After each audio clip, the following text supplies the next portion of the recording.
Você acha que o diabo está preocupado com carnaval, com a balada ou com quem já está no mundo? Eu vou te mostrar hoje onde ele realmente concentra o seu maior arsenal. E talvez você esteja sendo atacado e nem percebeu. Fica comigo até o final porque a última estratégia é a mais perigosa. Eu sou o pastor José Pires e hoje nós vamos falar sobre a estratégia do inimigo contra o povo de Deus. Em Lucas capítulo 11, verso 21, vai dizer assim: quando o valente bem armado guarda sua própria casa, todos os seus bens ficam em segurança. Mas se aparece alguém mais valente do que ele, vence-o e tira-lhe a armadura em que confiava e reparte os seus despojos. Jesus aqui vai falar sobre o valente que guarda sua casa. O diabo ele tem um território, mas ele só luta contra quem ameaça o seu território. E se você nasceu de novo, você virou ameaça. Muita gente pensa: o diabo está no carnaval, está na prostituição, está nas festas. Mas deixa eu te falar algo forte. Ele não precisa gastar energia onde já existe uma inclinação natural para o pecado. A maior guerra é contra a família, a igreja, os princípios, a mente do cristão. Ele ataca quem saiu do sistema.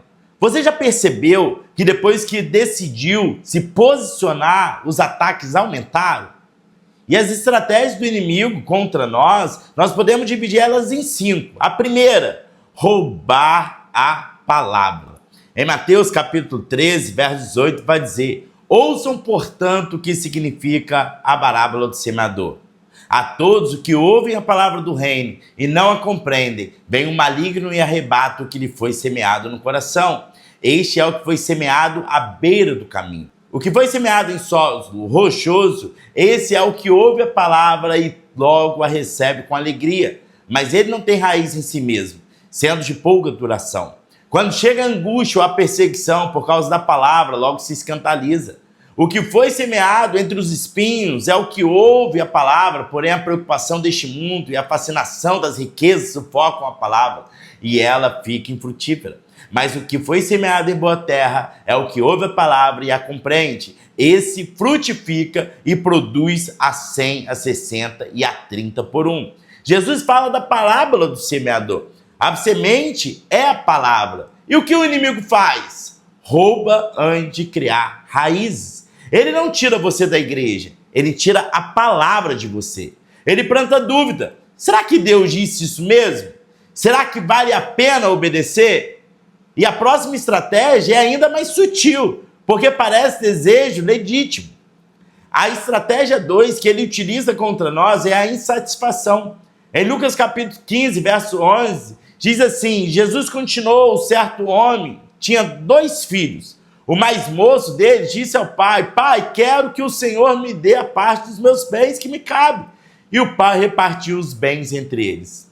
Passados não muitos dias, o filho mais moço, ajuntando tudo que era seu, partiu para uma terra distante e lá desperdiçou todos os seus bens. Vivendo de forma desenfreada e depois de ter consumido tudo, sobreveio àquele país uma grande fome e ele começou a passar necessidade.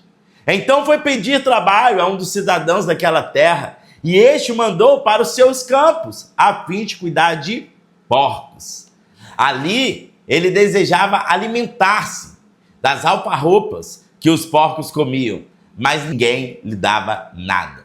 O filho estava na casa do pai, tinha herança, tinha proteção, mas algo entrou no coração dele, a insatisfação. O inimigo mostra o brilho, nunca mostra o chiqueiro.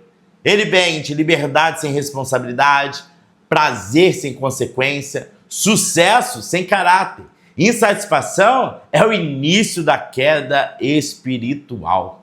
E talvez essa seja a porta que muitos estão abrindo hoje. A estratégia 3 que o inimigo utiliza é o joio no meio do trigo. Em Mateus capítulo 13, verso 24, Jesus propõe uma parábola dizendo: o reino dos céus é semelhante a um homem que semeou boa semente no seu campo. Mas enquanto todos estavam dormindo, veio o inimigo dele e semeou o joio no meio do trigo e foi embora. E quando as plantas cresceram e produziram fruto, apareceu também o joio. Então os servos do dono da casa chegaram e disseram: patrão, o senhor não semeou boa semente no seu campo? De onde então veio o joio? Ele, porém, lhe respondeu: o inimigo fez isso. Mas os servos lhe perguntaram: o Senhor quer que a gente vá e arranque o joio? O inimigo, ele não entra como o diabo, ele entra como o joio. Parece trigo, fala como trigo, anda como trigo, mas semeia contenda, divisão e suspeita. Toda divisão, ela é estratégica.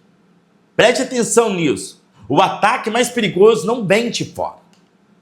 A quarta estratégia que o diabo utiliza contra nós é um dia mau. Em Efésios capítulo 6, verso 12, vai dizer: porque a nossa luta não é contra carne e sangue, mas contra principados e as potestades, contra os dominadores deste mundo tenebroso, contra as forças espirituais do mal na região celestial. Por isso, peguem toda a armadura de Deus, para que vocês possam resistir no dia mau e depois de terem vencido tudo, permanecer inabalável. Existe o dia mau.